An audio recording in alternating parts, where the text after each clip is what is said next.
안녕하세요. 반갑습니다. 귀한 시간을 내주셔서 정말 저희 극지연구소를 소개할 수 있는 기회를 갖게 돼서 영광입니다. 아까 회장님 잠깐 말씀하신 것처럼 의외로 극지연구소가 인천에 있다는 사실을, 송도에 있다는 사실을 모르는 분들도 많으셔서 이런 기회가 주어지면 제가 언제든지 달려옵니다. 제목은 일단 남북극 탐험과 과학, 경쟁과 협력으로 넓히는 대한민국의 지평이라고 했는데, 부제를 제가 달기를 인천이 품은, 그런데 의외로 인천 사람들도 잘 모르는 보물이라고 했습니다. 일단 이게 점심 전에 이렇게 좀 졸리실 수 있을 것 같아요. 최대한 사진이나 그래픽 위주로 많이 그냥 휙 부담 없이 보실 수 있도록 했는데, 저는 이 포스터가 되게 좋더라고요. 무슨 누가 했는지 잘 모르겠어요. 언제 만들어진지. 이제 모든 길은 인천으로 통한다. 그것도 좋지만 저는 아무튼 이게 좋았어요. 인천이 꿈을 꾸면 그게 우리나라의 미래가 된다는 말이, 그 카피가 굉장히 좋았습니다. 근데 이 대목에서 제가 남극에 인천이 있다라고 얘기를 하면 무슨 소리지 하실 텐데, 진짜로 남극에 보면 저거 써져 있지 않습니까? 글래스고, 인천, 파리, 스톡홀름, 발리, 교토 이런 식으로. 남극에 인천 빙하가 생겼다는 게, 빙하에 이름을 붙일 때 최근에 이런 국제적인 세계 대도시의 이름을 붙였습니다. 근데 어떤 도시들이냐? 기후변화에 관한 정부 간 회의를 할 때 굉장히 중요한 선언문이 나오거나 이런 들이었어요. 근데 실제로 2018년에 바로 이 송도 컨벤시아에서 IPCC 기후변화에 대한 정부 간 협의체 회의를 했죠. 지금 단적인 이렇게 옛날 다 기억하시나요? 이회창 대통령 후보의 형제인 이회성 IPCC 회장님이 계시고, 요 회의를 할 때 회의 개최지를 어디서 하냐도 문제였어요. 여기 있습니다. 근데 결국에는 각 도시들이 경쟁을 한 끝에 인천으로 됐죠. 자, 이 지금 보여드리는 그림이 송도에 있는 극지연구소입니다. 혹시 짐작하실지 모르겠지만 이게 또 빙하를 모티브로 해서 설계한 겁니다. 자, 보통 사람들한테 대한민국 최남단이 어디냐고 물어보면 다들 이런 거 생각합니다. 제주도 밑에서 배 타고 가서 마라도에서 짜장면 먹는 거 생각하는데, 제게는 세종기지와 장보기지가 대한민국의 최남단이라고 생각합니다. 실제로 지금 제가 다른 사람들한테 얘기할 때 사무실 순찰장면이라고 얘기를 하는데요, 오른쪽에 있는 사람이 접니다. 예. 그리고 왼쪽에 있는 사람, 여기서 사실 한 10분만 걸어가면 남극 세종기지가 있는데요, 사람들한테 가서 얘기를 할 때는 세상의 끝을 동경했던, 세상의 끝에서 다시 시작했던 어느 청년의 이야기라고 제가 얘기를 합니다. 그 얘기가 지금 저는 아무튼 학교 다닐 때 바다를 공부했습니다. 지금 이건 인터넷 어디나 뒤지면 다 나오는 그림인데, 지구는 물의 행성, 표면적 90% 바다, 75% 바다. 근데 이게 저한테는 사무실이고 연구실이었습니다. 그래서 저가 뭘 공부했냐고, 바다에서도 뭘 공부했냐고 물어보시면 저를 소개할 때, 제가 이 이상한 변호사 우영우, 이 그림 보여드리거든요. 거기서 보면 우영우 변호사가 고래에 완전히 꽂혀 있습니다. 근데 그때 거기서 뭐라고 얘기하냐면, 대왕고래의 대변은 붉은색입니다. 왜냐하면 주식인 크릴이 붉은색이거든요. 아니, 드라마 작가가 어느 정도까지 공부를 했는지 이런 거를 다 담았는지 모르겠어요. 근데 우리가 속담 중에서 고래 싸움에 새우등 터진다고 하잖아요. 그때 새우가 바로 이 크릴 새우입니다. 사람들은 고래 싸움에 새우등 터진다고 하는데, 저는 또 다르게 얘기합니다. 칼자루를 새우가 쥐고 있다고. 왜냐하면 남극에 가면 고래를 포함해서 덩치 큰 동물들 중에 크릴 새우 없이 살 수 있는 생물이 없습니다. 다 그게 먹이거든요. 또 중간에 있는 크릴은, 크릴보다 덩치가 작은 것들은 다 먹이로 할 수 있습니다. 그러니까 결국에는 이 중간에서 딱 버텨주는 중추가 되는 생물이라고 할 수 있습니다. 그래서 제가 칼자루를 쥐는 새우라고 했는데요, 아까도 제가 회장님하고 고모님들하고 말씀을 나눴지만 저의 대부분의 경험이 독특하다고 하면 남극이었기 때문에 들려드리려고 한 얘기의 대부분은 제가 18소년 좌충우돌 남극 표류기라고 한 요 얘기가 될 텐데요. 지금 이게 땅이 아니에요. 벌판처럼 보이는 게 이게 사실은 바다가 완전히 얼어서 단단한데 그 위에 눈이 쌓여가지고 하얗게 됐기 때문에 땅과 바다가 어딘지 구별이 안 될 정도가 된 겁니다. 자, 남북극 얘기할 때 이런 그림 초등학생들한테 보여주는 시작합니다. 이 그림 뭐가 문제가 있냐? 보통 얘기를 하면 무슨 뭐 곰이 펭귄으로 뭐 켄터키 치킨을 해먹냐, 아니면 무슨 뭐 패드를 듣고 이런 걸 얘기하는데 실제 아시겠지만 펭귄과 곰은 한 자리에 나올 수가 없습니다. 지금 보면 너랑 나랑 둘 중에 하나 엉뚱한 있다고 했잖아요. 펭귄은 적도를 포함해서 적도 이남에서만 삽니다. 북쪽에서는 화석도 발견된 적이 없습니다. 대신에 펭귄은 날지 못하는 수영 선수입니다. 헤엄치는 재주를 날지 못한 대신에 얻은 거죠. 이제 진짜 중요한 거는 북극은 사람들이 북극은 바다고 남극은 땅이고 이렇게 얘기를 하는데 정확하게 얘기하면 북극은 육지에 둘러싸인 바다고 남극은 바다에 둘러싸인 거대한 땅덩어리입니다. 이걸 가장 잘 보여줄 수 있는 게 이 단면도인데요. 지금 보시는 대로 남극점, 북극점을 두고 대륙을 찬 바다가 둘러싸고 있고 북극은 보면 굉장히 잘 살고 힘께나 쓴다는 큰 나라들에 둘러싸인 바다입니다. 요거를 단면도로 보여드리면 땅덩어리 위에 눈이 쌓여서 다져진 큰 얼음덩어리가 얹혀져 있고 북극의 경우에는 대륙에 둘러싸인 바다가 얇게 얼어 있습니다. 우리가 사실 북극점에 가서 깃발을 꽂는다고 하면 그게 바다에 꽂는 거거든요. 깃발이 물속에 빠지지 않고 꼿꼿하게 서 있을 수 있는 이유는 바다가 얼어 있기 때문입니다. 이걸 다시 한번 또 많은 예를 들어서 우리가 남이 60도나 북이 60도에서 뭐 드론을 날리든 아니면 무인기를 날리든 뭐 비행기를 타고 돌던 한 바퀴를 완전히 돈다고 하면 이렇게 됩니다. 남이 60도에서는 땅을 볼 일이 없고요. 그냥 바다 위로만 날게 됩니다. 대신에 북극은 바다는 가운데 있고 60도를 따져보면 땅밖에 거의 볼 일이 없습니다. 남극, 북극 어떤 곳이냐 물으면 당연히 춥죠. 그리고 눈과 얼음으로 많이 덮여 있고 특히 사람들이 간과하는 것 중에 하나는 한 번 어두우면 굉장히 어두운 시간이 오래 지속되고 한 번 밝으면 낮이 한도 끝도 없이 계속되는 시간이 있습니다. 이게 굉장히 중요한데 이런 종류의 장난을 하면서 남극에서 월동을 합니다. 이제 저 개인으로 보면 아까 제가 무슨 세상의 끝에서 시작한 어쩌고 저쩌고 얘기를 제가 했는데 제가 세계 사실 이게 지금 1992년에 극한 직업 남극 알바생이라고 썼습니다. 제가 이때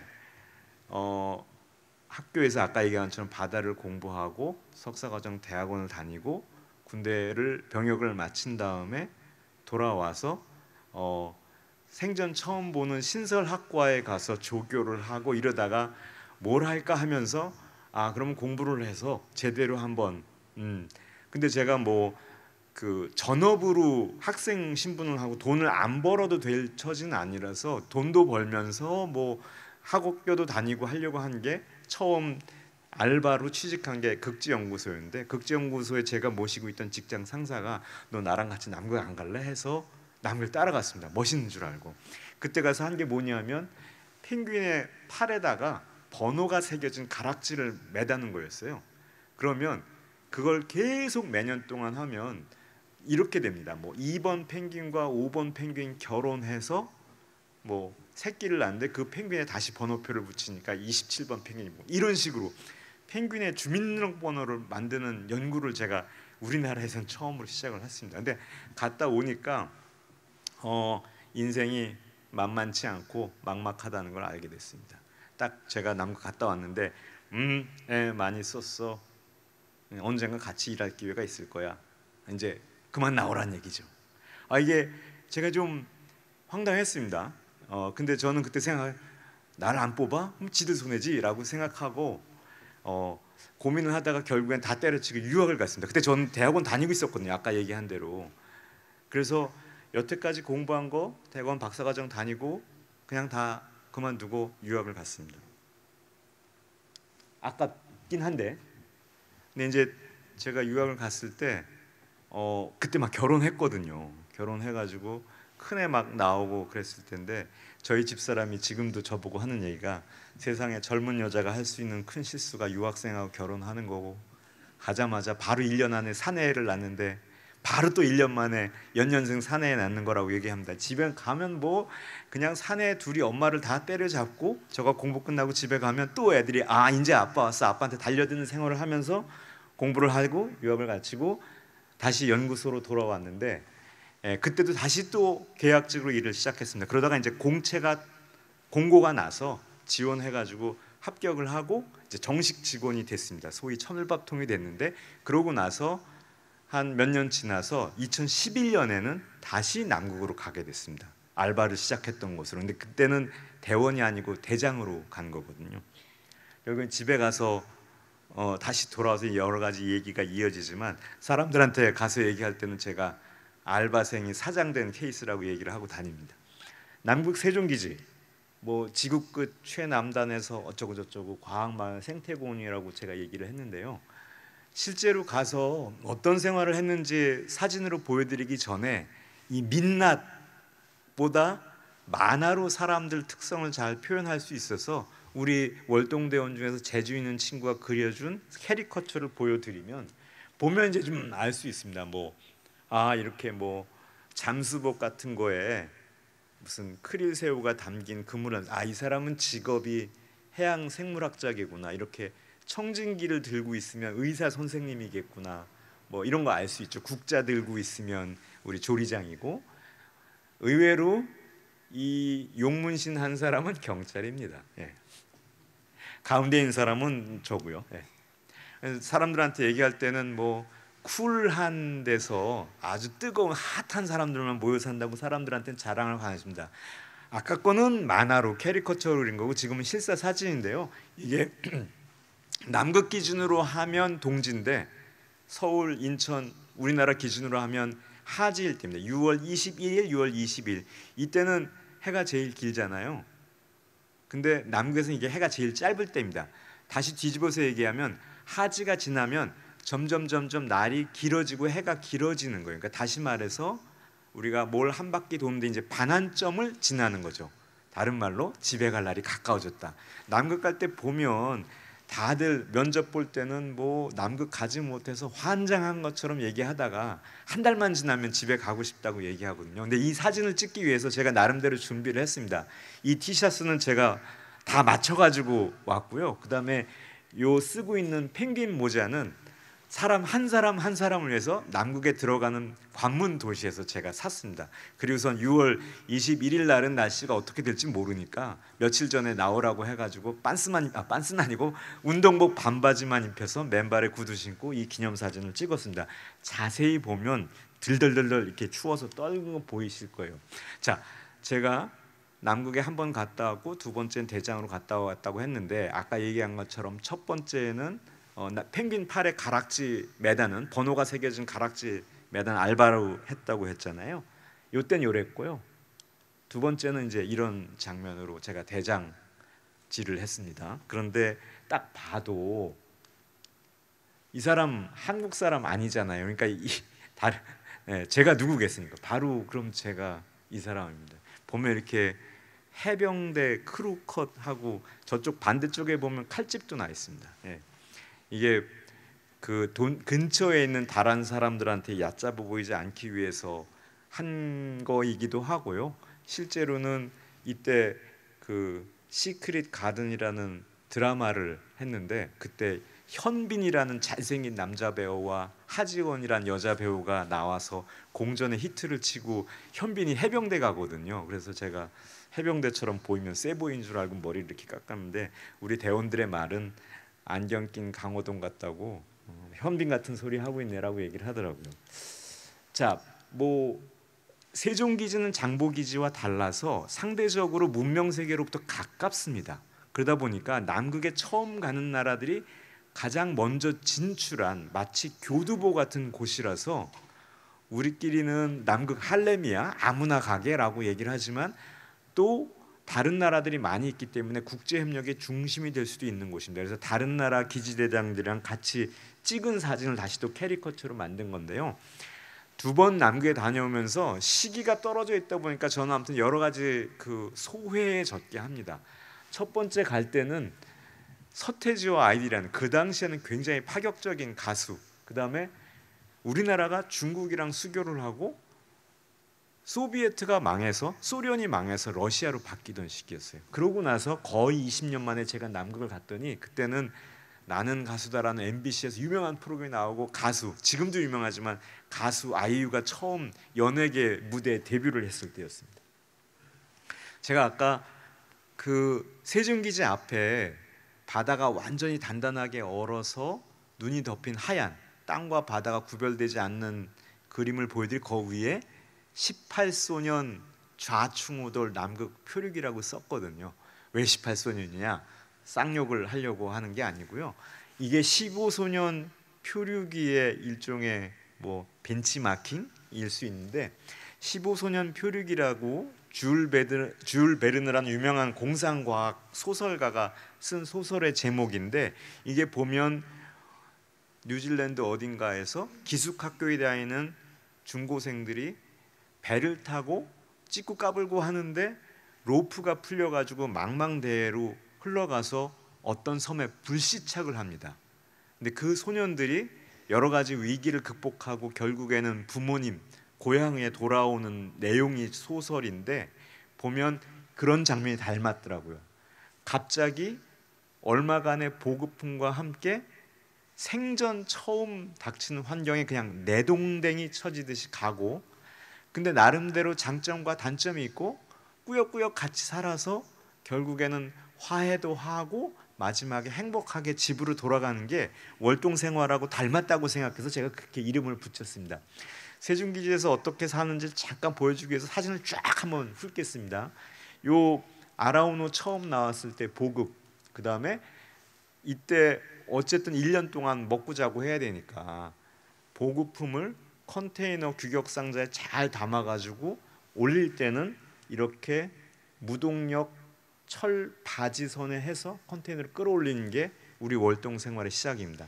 아까 말씀드린 대로 첫 번째 제가 남극 월동을 했을 때는 이런 게 없이 손으로 그리고 요즘은 손수레라는 말을 주로 쓰지만 정말 리아카로 화장실 휴지까지 날리던 시절이었습니다. 그러니까 뭐 20년의 차이가 어마어마하죠.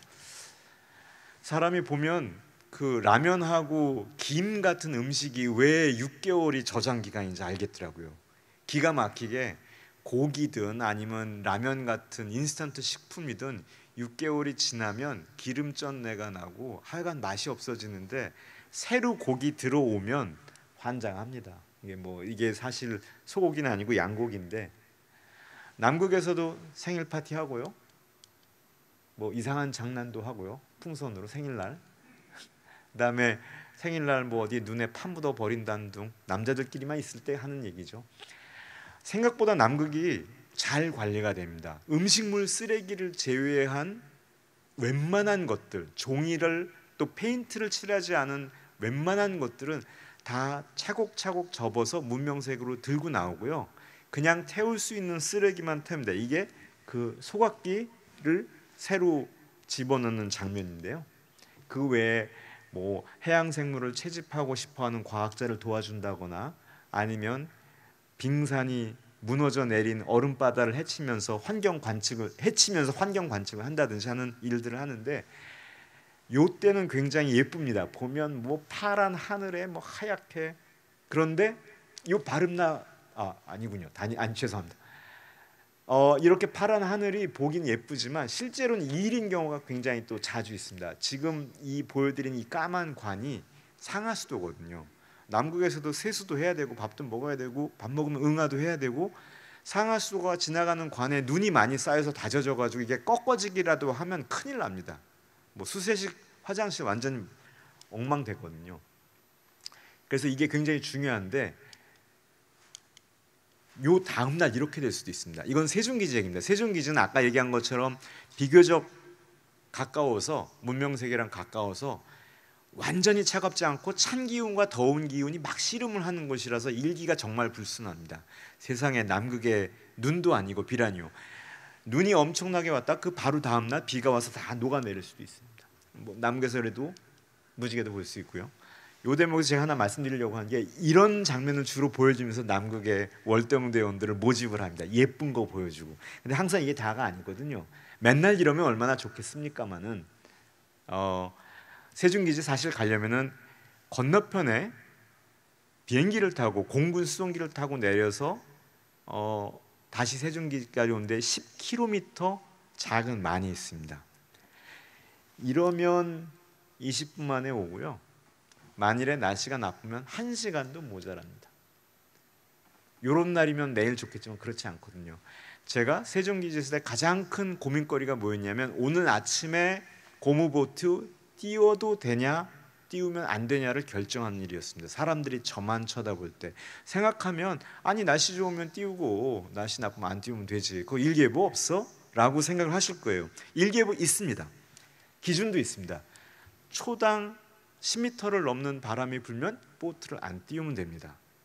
초당 10m가 생각보다 셉니다. 태풍의 기준이 초당 14m거든요. 그런데 왜 그게 쉽지 않냐? 초당 2m 요 정도 수준이면 굉장히 잔잔한 거거든요. 근데 초당 2m 바람이 불 때 보트를 끌고 나가는데 1시간 만에 요렇게 될 수 있습니다. 확 기준을 넘겨버리는 거죠. 그러니까 뭐 제가 다른 데서도 한번 얘기를 했었는데 중국 사람들이 중국 기지에 있는 사람들이 한국 보고 도와달라서 제가 고무보트 타고 갔다가 아침에 조금 아슬아슬한 것 같은데 야 초장에 밀리면 안 돼. 중국 애들한테 무시당하면 안 돼. 가서 한국 형님들의 모습을 보이자 하고 나갔다가 중간에 바다에서 속된 말로 이게 여성도 계신데 좆됐다 이렇게 느낀 적이 있었어요. 그날 아무튼 우리 남극 재난 통계됐을 뻔했습니다. 재난 통계란 말은 죽을 뻔했다는 얘기죠. 그래서 사실 제가 세종기지에 있을 때 우리 대원들이 적어도 20-30분 이상 배를 타고 나갈 때 따라가지 않은 적이 없습니다. 제가 뭐 강철 체력에 겁없는 사람이라서 간 게 아니라 위험할 때 사람들이 뭘 보고 안심하나. 사람들은 그렇게 생각합니다. 아, 저 저질 체력에 겁 많은 인간이 나왔어? 라고 생각하면 사고 안 나 괜찮아. 쟤 나왔으면 된 거야 라고 생각을 합니다. 또 그 다음에 우왕좌왕 할 때 그게 맞든 틀리든 아니야 이렇게 하면 돼 라고 얘기하면 제 말을 듣거든요. 제가 그 역할을 하느라고 1년 동안 나중에 한번 얘기하겠지만 고무보트 탄 길을 합치면 남극을 벗어나서 칠레까지 갈 수 있을 정도의 길을 다녔음에도 불구하고 거의 대부분의 고무보트 여행을 제가 쫓아다니면서 지휘를 했습니다. 하여간 얼마나 남극이 기냐 하면 그 길 1년이 기냐 하면 그 중간에 이런 일도 있더라고요. 아르헨티나 기지에 있는 친구가 갑자기 니네 고무보트 타고 니네 기지 앞에 지나간 일인데 가서 잠깐만 쉬다 간다고. 왜? 뭔 일인데? 했더니 아니 뭐 고무보트가 조금 고장 난 것 같아가지고 1시간만 니네 집에 가서 쉬다 갈게. 고무보트 좀 고치고 라고 했는데 그 사람 결국 11일간 있다 갔습니다. 11일이 얼마나 기냐면 그때 왔던 임시로 피난왔던 아르헨티나 대원 중에 한 명이 생일이 걸리더라고요. 그래가지고 제가 생일 파티 해줬습니다. 열흘 지나니까 뭐 정이 들어서 뭐 하여간 대한민국 특전사, 아르헨티나 특전사 뭐 이렇게 해가지고 뭐 대화를 이어가고 가족 얘기하면서 사람 울리고 하다 심심하니까 얻어먹기 미안해서 아르헨티나 불고기 해주고. 자, 남극이 뭐 그건 뭐 온도를 들어보니까 그렇게 많이 춥지 않은 것 같다고 생각을 하시는데 그래도 바다가 얼면 많이 춥죠. 바다가 얼 정도입니다. 지금 날이 춥고 이럴 때 이렇게 사각사각 조금 바다 얼음이 얼다가 날씨가 계속 추운 상태에서 바람이 불지 않으면 이게 붙어서 이렇게 됩니다.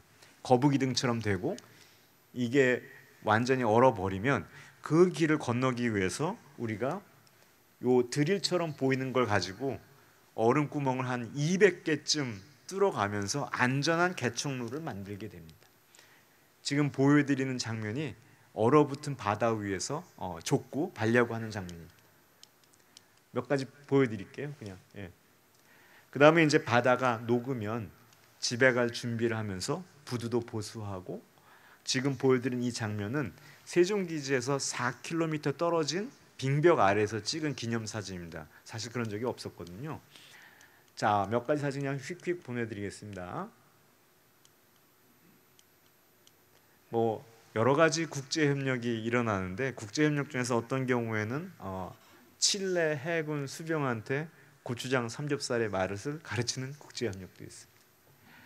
그 남자들끼리 있지만 또 명절이 되면 뭐 부침개도 하고 전도 하고, 제가 평소 같으면 전혀 하지 않았을 이런 일도 했습니다. 저는 이렇게 아까 말씀드린 것처럼 대부분 대학원에 이런 식으로 생활을 했음에도 불구하고 우리 대원들이 받쳐주는 폭탄주, 충성주라는 이름으로 이런 것도 먹고 했습니다. 이렇게 쫙 소주하고 위스키하고 뭐서 하고 그냥 꽉 머리 부딪히면은 그런 유치한 게.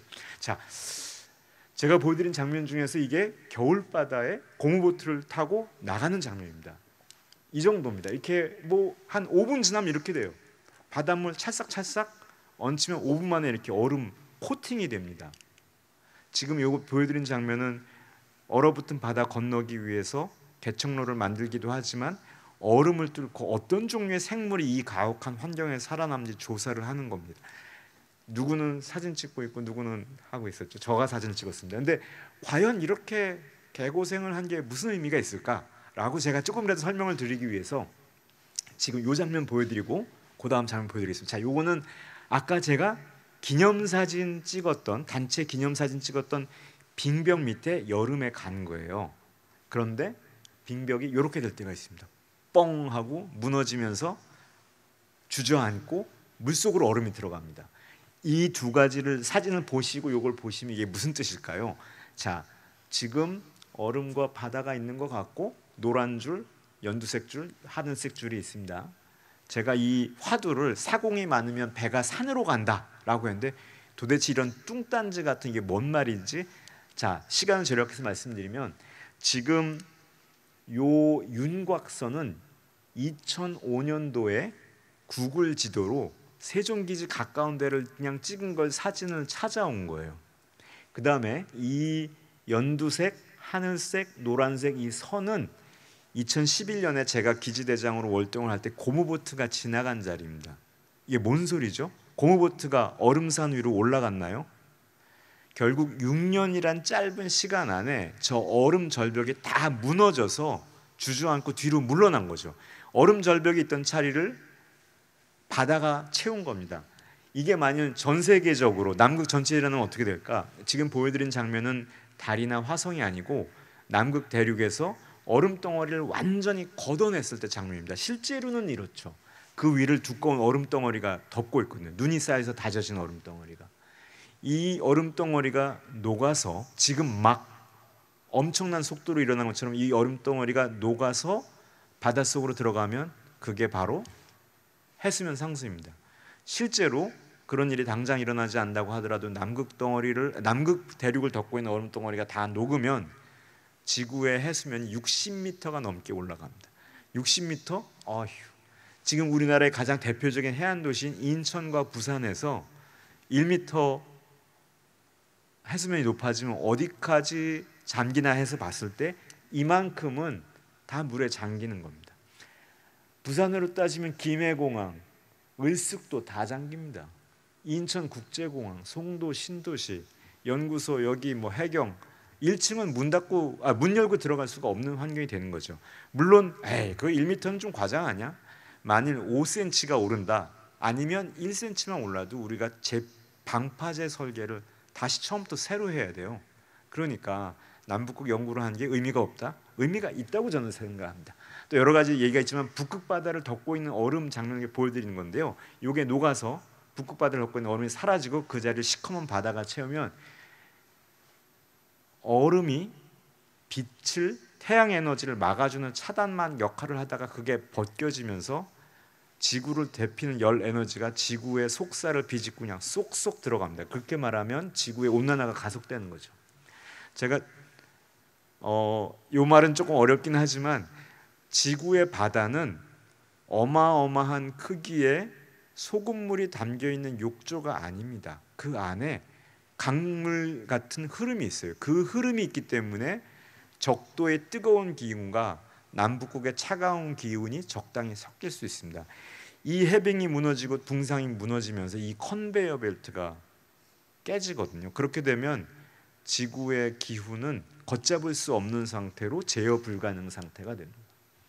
자, 또 요거 한 가지 또 설명을 드리면 빨리 하겠습니다. 요거는 뭐 크릴 배설물을 제가 똥인데 크릴 똥이요, 새우똥 이런 거요. 지금 뭐 새우 등에서 까만 줄 이게 새우 등이죠. 이게 사실은 이게 좀 새우는 크릴 새우는 각각류는 입에서부터 똥구멍까지 한 줄이거든요.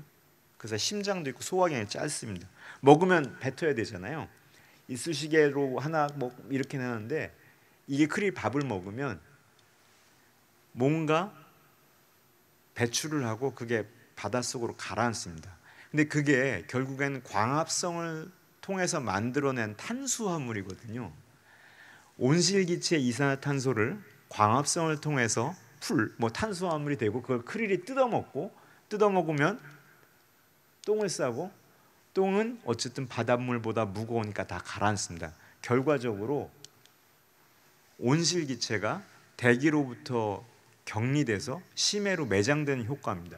이 양이 어느 정도냐 하면 우리가 온실기체 조절하기 위해서 자동차 오브제를 하고 별 난리를 다 부려서 그 한계 5년치가 쌓인 양이 남극에서 크릴이 한 해가 흉년이냐 풍년이냐, 다시 말해서 그 해에 크릴 싸는 똥을 다 합쳤을 때 얼만큼 차이 나냐가 비슷한 양입니다.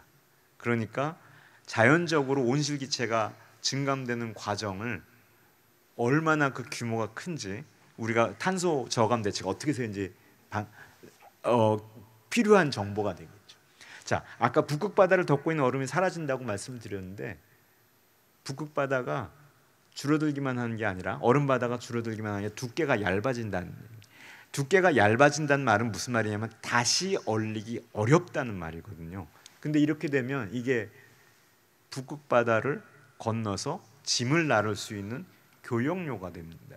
이렇게 되면 뭐 해적 걱정하지 않고 안전한 세계 교역을 좌지우지할 수 있는 새로운 길이 열린데 아직까지는 갈 숙제가 많습니다. 왜냐하면 사업을 하는 사람 입장에서는 그 길이 언제부터 언제까지는 매년 안정적으로 뚫린다는 보장이 있어야 사업을 시작할 수 있는데 이게 올해는 길이 확 뚫리고 다음엔 길이 안 뚫리고 하면 겁나서 투자를 못 하겠죠. 사실 지금 북극 항로가 현안이 되고 있지만 그 전에 해결돼야 될 것 중에 하나가 북극 바닷길이 어떻게 열리는지 정확하게 감시하고 예측할 수 있어야 됩니다. 이건 또 다시 과학이 있어야만 가능한 일이죠. 자, 뭐 빨리빨리 지나가겠습니다. 이 부분은 또 하나는 지금 아까 보여드린 장면이 시카고거든요. 보면 시카고인데 시카고 아니라 시베리아라고 쓰지 않았습니까? 가끔가다 보면 요즘은 일기예보 날씨에서도 나오는데 그 한 겨울에 중위도에서 예정에 없던 혹한이나 폭설이 오는 게 북극이 따뜻해진 탓이라고 많이 얘기합니다. 그게 말이 돼? 웃기는 얘기지만 북극이 따뜻해지면 북극이 갖고 있어요. 북극이 가둬둬야 될 냉기가 북극 안에 갇혀 있지 못하고 바깥으로 흘러나옵니다. 그러면 그게 우리 같은 뭐 미국이든 중국, 일본 아니면 다른 중위도권의 혹한과 폭설이 하는 이유가 됩니다. 자, 이제 우리나라 극지연구 얘기를 잠깐 하겠습니다. 자, 1914년, 1963년, 1978년, 1988년 사진을 보여드렸는데요. 1914년에는 3.1 독립만세 운동 한 지 몇 안 되는 해에 결국에는 주시경 선생님의 제자인 이상춘이라는 소설가가 소설 속에서 남극, 북극, 먼바다 얘기를 합니다. 63년에 이 청년이 아르헨티나의 땅끝 어촌 마을에 있습니다. 이 사람은 누구냐 하면 미국으로 유학을 갔는데 논문을 쓰는 지도교수 선생님이 너 남극으로 논문 한번 써봐라고 해서 배를 타고 남극 간 준비를 합니다. 한국 사람이 논문 썼습니다. 그래서 78년에 아까 얘기한 크릴새우를 잡으러 신호장을 개척하러 우리나라 배가 갑니다. 78년. 그러다가 88년에 저기 보면 역사적인 삽질이라고 되어 있는데 세종기지 문을 엽니다. 88년 서울올림픽이 열리던 해. 그러다가 지금은 시설이 많이 개비된데 이 대목에서 제가 말씀드리고 싶은 게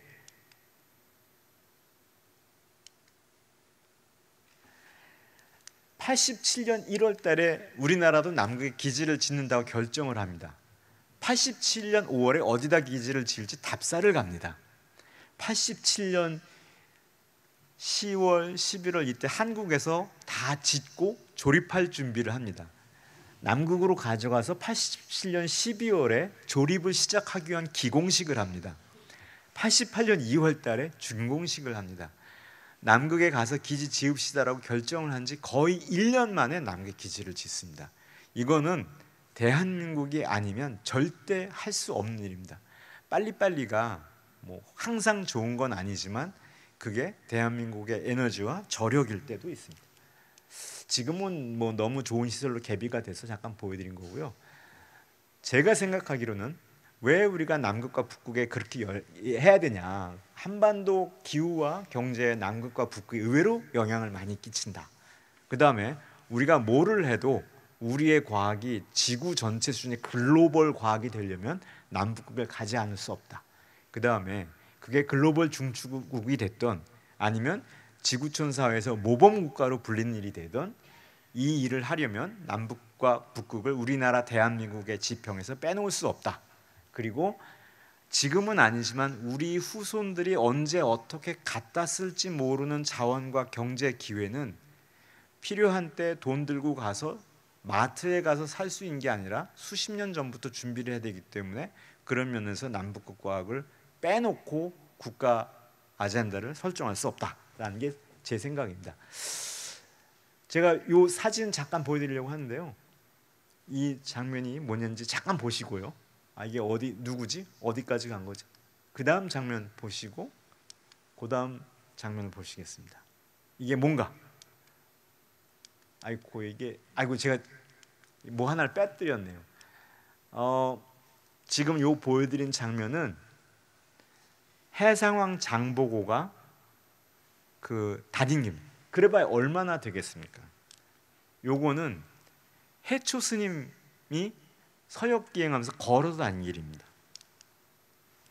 이거는 우리나라가 돈이 없을 때 원양어업이 지금으로 치면 반도체 같은 효자 수출 산업이었을 때 거점을 설치한 곳입니다. 이게 1960년, 70년, 80년대 얘기거든요. 저는 이 단계에서 세종기지가 세워지고 장보고기지가 세워지고 아라운호가 전 세계 바다를 누비고 다니면서 대한민국의 지평이 전 지구가 됐다고 생각을 합니다. 좀 더 남극 연구, 북극 연구 더 일찍 시작했으면 좋았겠네 라고 생각하실 것 같아요. 저도 그렇게 생각합니다. 근데 지금 보면 남극 아까 유학생 미국으로 유학 갔더니 박사과정 지도 교수님이 너 남극으로 논문 써봐 라고 해서 어떤 청년이 아르헨티나의 저 땅끝 시골 어촌마을에 갔을 때가 요때고요. 신호장을 개척해 보겠다고 크릴을 탔을 때가 요때입니다. 79년. 세종기지가 문을 열었을 때가 요때입니다. 이거는 뭐냐면 우리나라 1인당 국민소득이 어떻게 발전했는지 결국에는 남북극에 갈만할 때에 또 가도 될 때에 절묘한 타이밍에 우리가 글로벌 사회의 일원이 됐다고 저는 생각을 합니다. 자, 한 10분만 하겠습니다. 자, 아까 잠깐 말씀드렸는데 회장님하고 남극에 첫 번째 간 사람, 2등으로 간 사람, 2등으로 갔다가 돌아온 길에 죽은 사람. 이 사람은 세 번째 인물 셰클턴이라는 사람입니다. 한 사람은 1등을 했으니까 명예를 얻었고 두 번째 사람은 2등하고 결국 돌아온 길에 죽었기 때문에 비장하게 최후를 맞았는데 세 번째 사람 셰클턴은 무슨 영광이었을까? 아까 얘기한 것 중에서 1등하고 2등이 경쟁을 합니다. 1등은 노르웨이 사람이고 2등은 영국 사람이었거든요. 그 당시 노르웨이는 엄청난 후진국이었어요. 2등 영국에 비하면 말도 안 되는 나라였죠. 그런데 결국은 1등을 뺏깁니다. 노르웨이 사람 아문젠한테. 뭐 여기에 왜 성공하고 실패했는지 그건 경영학 교과서를 쓸 만큼 오래 남는데 그건 이제 잠깐 생략하고 넘어가면요. 세 번째 사람 영광은 뭐였냐면 세 번째 사람은 뭐야 이거 나 1등 2등 뺏겼잖아 라고 하면서 그럼 나는 뭐를 할까? 남극점을 갈 뿐만 아니라 남극점을 거쳐서 남극을 완전히 횡단하면 그게 자기의 세계 신기록이 될 거라고 생각하고 추진을 하는데 웬걸 남극에 배 타고 들어가다 여기서 조난을 당합니다. 배가 얼음 사이에 꼈습니다. 얼음 사이에 낀 채 얼음에 질질질 매달려가지고 표류를 하다가 근데 이러다가 다 죽겠다. 언제 집에 가냐라고 해서 결심을 하고 조각배를 타고 구조대를 부르러 갑니다. 이 긴 시간에. 이게 이런 거예요. 그러니까 얼음 사이에 배가 꼈는데 이 뭐 대책이 없는 거죠. 그 사이에 결국엔 배가 완전히 박살이 나고 말았습니다. 이거 이래도 죽고 저래도 죽고 어떡하냐. 결국에는 누군가 가서 구조를 데리고 와야 된다. 대장이 구조대를 데리고 오기로 했습니다. 근데 대장은 얼마나 고민이 많았을까요? 어느 놈은 데려가고 어느 놈은 남겨갈까. 데리러 간 사이에 얘네들 싸우면 어떡하지? 또 데리러 가는 사람은 신체적으로 정신적으로 믿을 만한 사람이라 해야 되잖아요.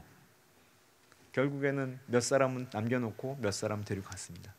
결국에는 처음에 출발했던 섬으로 가서 구조대를 부르고 다시 돌아와서 사람들을 다 한 명도 다치고 죽지 않게 해서 무사히 데려갑니다. 굉장한 거죠. 이렇게 얘기를 했다고 해요. 신기하게 이 세 사람하고 다 같이 남극에서 탐험을 한 사람이 있대요. 그런 일이 어떻게 있는지 모르겠어요. 그 사람한테 물어봤습니다. 어떤 사람이 제일 훌륭해? 첫 번째, 과학탐사대의 지도자라면 두 번째, 죽은 사람, 스코트. 왜냐하면 그 사람 죽을 때까지 과학 샘플을 놓지 않았거든요. 그런데 신속하고 유능하게 1등을 해오려면 그땐 첫 번째, 아문젠을 가장 훌륭한 지도자. 그러면 셰클턴은 절망적인 상황에 길이 보이지 않을 때 누군가를 보내달라고 하면 나는 이 사람을 보내달라고 하겠다라고 했습니다. 이런 얘기하면 꼭 사람들이 저한테 물어봅니다. 너도 그랬어? 남극에서 월동대장 했대? 그렇지 않았습니다. 물론 그럼에도 불구하고 크고 작은 어려움이 있었는데 혹시 그 구안와사라고 아세요? 입 돌아가는 거? 입 돌아가는 환자 2명 나와서 그 환자들 돌보면서 어찌어찌 해가지고 그 남극 기지가 있던 섬에 있는 항생제를 다 써가면서 사람들을 건강하게 돌봤는데 집에 갈 때쯤 돼가지고 한 명의 후송 환자가 나왔어요. 제가 기지대장 사무실에 있는데 우리 대원들이 누구를 들쳐업고 뛰어오는 겁니다. 큰일 났습니다. 봤더니 3층 건물에 해당한 나무 상자 위에서 작업을 하다가 떨어진 거예요. 어떡합니까? 나무 상자에 떨어졌는데 지금 생각해보면 그 주변에 못도 있고 정말 찔리지 않은 게 다행이었는데 우리가 엑스레이를 찍기 전에는 얼만큼 많이 다친지를 모르니까 결국에는 사골국물 먹이면서 기다리다가 날씨가 좋아졌을 때 아까 말씀드린 대로 얼어붙은 바다 위를 정말 눈썰매를 끌고 건너편 기지에 가서 엑스레이를 찍었습니다.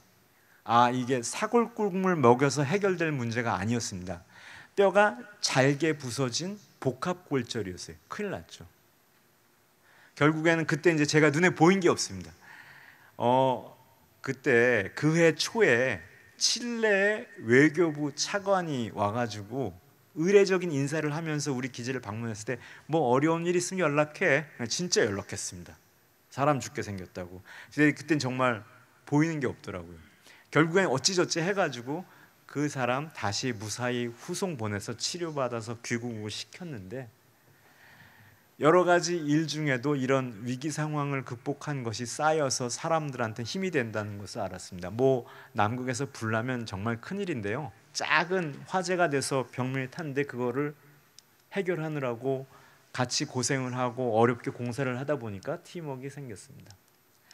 아까 말씀드린 그 기지대장으로서 후송 환자를 보내는 게 어마어마하게 어려운 일이었는데 지금 생각해보면 너무 운이 좋은 게 아까 얘기했잖아요. 다리 다친 건 알겠어. 잘못하면 절 것 같은데 근데 엑스레이를 어떻게 찍지 해서 날씨 좋은 날 가서 엑스레이 찍고 왔다고 했잖아요. 근데 그게 얼어붙은 바다로 갔다 온 거였거든요. 근데 그 환자 데려가서 엑스레이를 찍고 이제 증상이 단순하지 않은 복합골절을 알고 나서 며칠 만에 얼어붙은 바다가 다 깨져 나갔습니다. 아차 싶었던 게 그때 바다가 얼잡고 진작에 깨졌더라면 환자를 싣고 보트를 타고 엑스레이를 찍으러 갈 수가 없는 거죠. 정말 운이 좋았습니다. 근데 문제는 또 이 사람이 가서 치료를 받고 살만하니까 칠레에서 다시 또 기지에 들어오겠다는 거예요. 들어오지 말라 그랬죠. 뭐 그 사람 그때 이메일 아이디가 흐르는 물이었는데 흐르는 물처럼 일단 돌려보내고 다 고쳐서 나중에 다시 남극에 한번 다시 와라 해서 남극에 다시 왔습니다.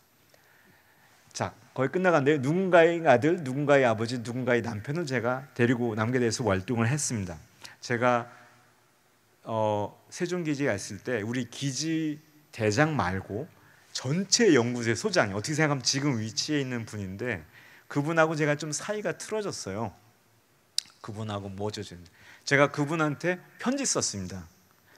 누군가의 아들, 누군가의 아버지, 누군가의 남편을 내가 데려왔기 때문에 그 사람들을 더 건강한 상태로 돌려보는 것이 나의 책임이다. 그 얘기는 다시 말하면 신경 꺼세요. 제가 알아서 잘 할 테니까. 근데 그 말을 믿어주셔가지고 무사히 임무를 마칠 수 있었습니다. 자, 인천 얘기, 요거 제가 사람들한테 학생들한테 얘기하는데 수평선까지는 눈만 달려 있으면 다 봅니다. 하지만 수평선 너머에 뭐가 있는지를 보려면 그건 세상을 꿰뚫어보는 날카로운 눈이 필요합니다. 하지만 그 다음에 그 세상에 가서 뭐를 하려면 해안 플러스 용기가 필요합니다. 그 얘기고요. 지금 남극 인천 빙하 얘기 말씀드렸는데 극지연구소가 인천에서 할 수 있는 일이 굉장히 많습니다. 인천 극지연구소 옆에 극지환경재현 실용화협력관이라는 건물이 생겼고요. 여기에 기업도 입주하고 우리 극지연구소가 한 연구 성과를 인천을 포함한 전국에 있는 지역사회와 학자와 산업계와 공유할 수 있는 준비를 갖춰가고 있습니다. 그 다음에 우리 인천의 학생들이 세계 시민이 될 수 있도록 하기 위해서 인천 중고등 학생들이 그 북극 근처에 북극 다산기지 밑에 가서 체험을 할 수 있도록 교육청과 협조해서 이런 일들을 하고 있습니다. 여러 가지 일들을 하고 있는데요. 뭐 특히 송도는 제가 대학원 학생일 때 그 생물 시료를 얻었던 곳이라 그곳에 다시 돌아왔던 것이 감개무량합니다. 인천은 바다가 위치한 도시고요. 저지대입니다. 세 개로 열린 도시입니다. 공항이 있고 항만이 있고 지속 가능함을 추구할 수밖에 없는 도시이기 때문에 극지연구소와 협력하고 상생할 수 있는 여지는 굉장히 많다고 생각합니다. 여기까지 하고 끝내도록 하겠습니다. 감사합니다.